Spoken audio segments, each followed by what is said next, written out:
Hi, I'm Gina Strauss, and I'm a licensed professional counselor. And I want to continue my series on talking about thought patterns that bring us stress and anxiety and how to manage them. And in this video, I want to talk about something that we humans do a lot, and it's called ignoring the good. All it takes is for you to just turn on the news, for you to see that we as humans focus on the negative.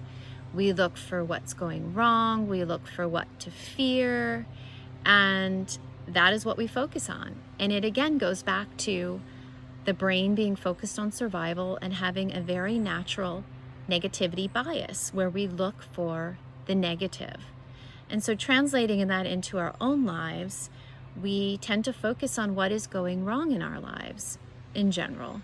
So if our stomach is upset, and then we get frustrated because our house has repairs that need to be fixed, and then we have a fight with our boss, or maybe our kids are acting up, and it just keeps getting piled on top of each other and creating this huge snowball or this huge ball of yarn that feels impossible sometimes to free yourself from. And we get in this mode of stuckness, like life sucks, I always have something to complain about, and there's always things going wrong for me. And so the way to move and navigate around this is simply to take off those glasses and put on another pair of glasses that instead focus on looking for the good.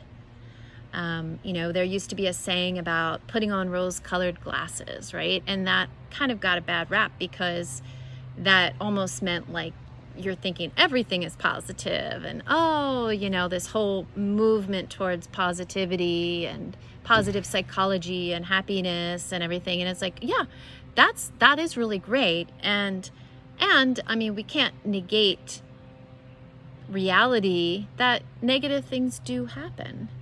But the problem comes when we get stuck in that negative pattern. And so sometimes it's really important to put those rose-colored glasses on and take a look at things with those on. Talk about finding a silver lining in things. And with those rose-colored glasses on, you begin to see the good that is in your life.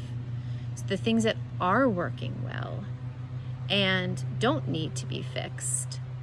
And that in turn brings up a different feeling in your body. When you're looking for the things that are going bad, you can start to feel the tension happen in your body. Maybe your body starts to react with heartbeat or sweating or breathing or more stomach upset or whatever the physical problems might be. And when we start to focus more on the good and the things that we're grateful for, then we can be able to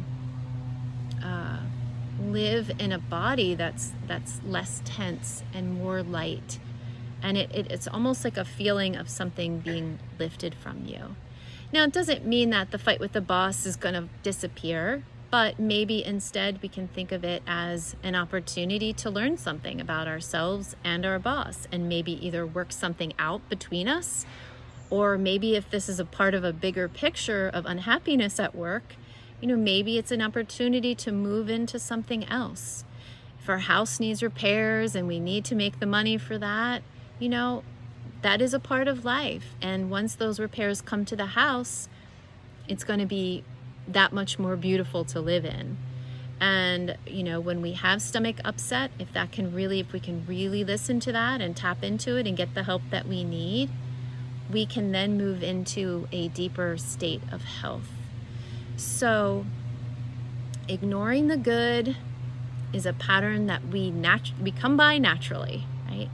But we are able to switch our glasses in a second, switch those glasses to focusing on the good. And it will really enrich our life and bring about a deeper sense of peace and happiness too.